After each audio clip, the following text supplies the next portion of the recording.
Kalau kita membaca hidup Paulus ini, kita melihat bahwasanya hidup Paulus sesudah dia dipanggil Tuhan merupakan satu pertandingan yang terus menerus, pergumulan yang terus menerus. Paulus berkata, aku telah mengakhiri pertandingan, aku telah mengakhiri perlombaan. Dan tentunya Paulus membuangkan semua beban-beban berat. Tentunya Paulus membuangkan semua pikulan-pikulan berat.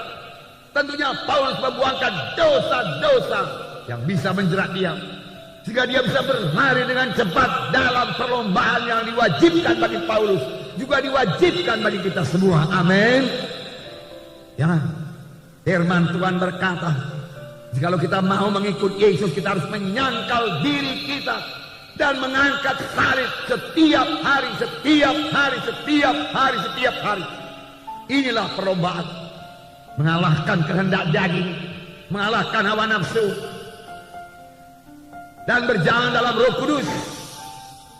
Paulus berkata dalam 1 Korintus 9 ayat 27, kesaksian Paulus, dia terus menyangkal dirinya, karena dia berkata, aku masih bisa terbuang, tetapi aku melatih tubuhku dan menguasainya seluruhnya, supaya sesudah memberitakan Injil kepada orang lain, jangan aku sendiri ditolak. Jangan aku sendiri ditolak, sudah aku memberitakan Injil kepada orang lain.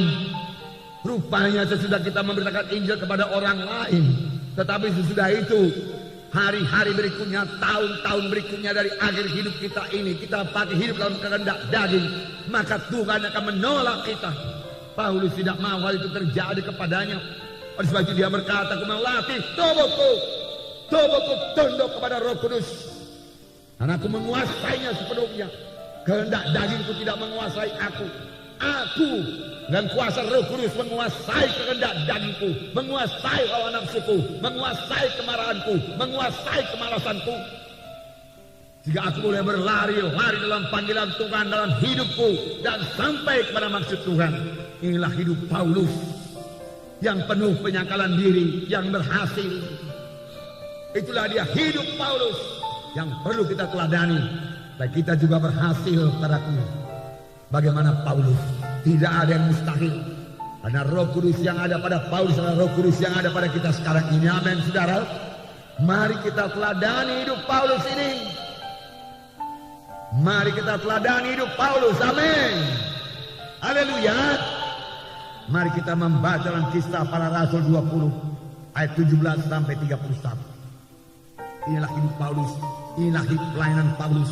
Pertama sekali dia katakan, dengan segala rendah hati aku melayani Tuhan. Dalam pelayanan itu aku banyak mencucurkan air mata, banyak mengalami pencobaan dari orang Yahudi yang mau membunuh aku. Paulus banyak mencucurkan air mata. Dan juga dikatakan Paulus melayani dengan segala kerendahan hati. Paulus rendah hati. Luar biasa wahyu yang telah diterima oleh Paulus. Pada jalan ke Damsyik dia bertemu dengan Yesus, mendengar suara Yesus. Kita sudah melihat dalam Kisah Rasul yang lalu. Saya yakin itu terjadi pada waktu Paulus dilempari dengan batu. Paulus diangkat ke surga dan mendengar pembicaraan yang tidak layak didengarkan oleh manusia. Paulus menerima ilham yang luar biasa daripada Tuhan. Paulus mengenal Tuhan Yesus. Paulus mengenal kehendak Tuhan dalam hidupnya. Paulus melayani dalam satu pelayanan yang sangat berkuasa, penuh dengan tanda jahit mujizat. Bahkan dikatakan kain-kain atau sabut tangan yang pernah dipakai oleh Paulus lalu dibawa kepada orang sakit, diletakkan atas orang sakit, lalu orang itu sembuh. Meskipun demikian besarnya wahyu urapan yang dimiliki oleh Paulus, Paulus tetap rendah hati, bakal lembut hati. Dengan segala kerendahan hati aku melayani kamu, dengan banyak mencucurkan air mata aku melayani kamu. Sungguh-sungguh Paulus meniru Tuhan Yesus. Tuhan Yesus sendiri berkata, belajarlah kepadaku karena aku rendah hati. Karena aku lembut hati dan rendah hati, maka engkau akan mendapat sentosa bagi jiwamu. Rendah hati. Rendah hati tidak sama dengan rendah diri. Rendah diri atau dikatakan oleh orang dunia ini minder, dia katakan merasa diri tidak layak, merasa diri lemah, merasa diri tidak sanggup. Itu bukan daripada Tuhan, dan itu bukan rendah hati. Itu rendah diri yang menyebabkan kita tidak bisa dipakai Tuhan. Kalau kita tidak mau keluar dari perasaan rendah diri kita tersebut. Tapi saya percaya Roh Kudus, firman Tuhan yang hidup, yang diurapi oleh Roh Kudus, bisa mengubahkan kita yang merasa rendah diri ini menjadi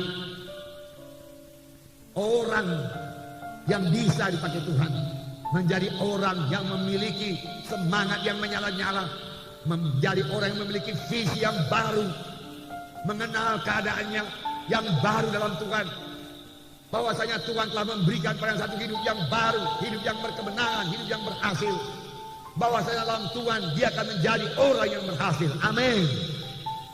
Oleh sebab itu buang semua perasaan rendah diri saudara, karena di dalam Tuhan Yesus adalah satu kejadian yang baru.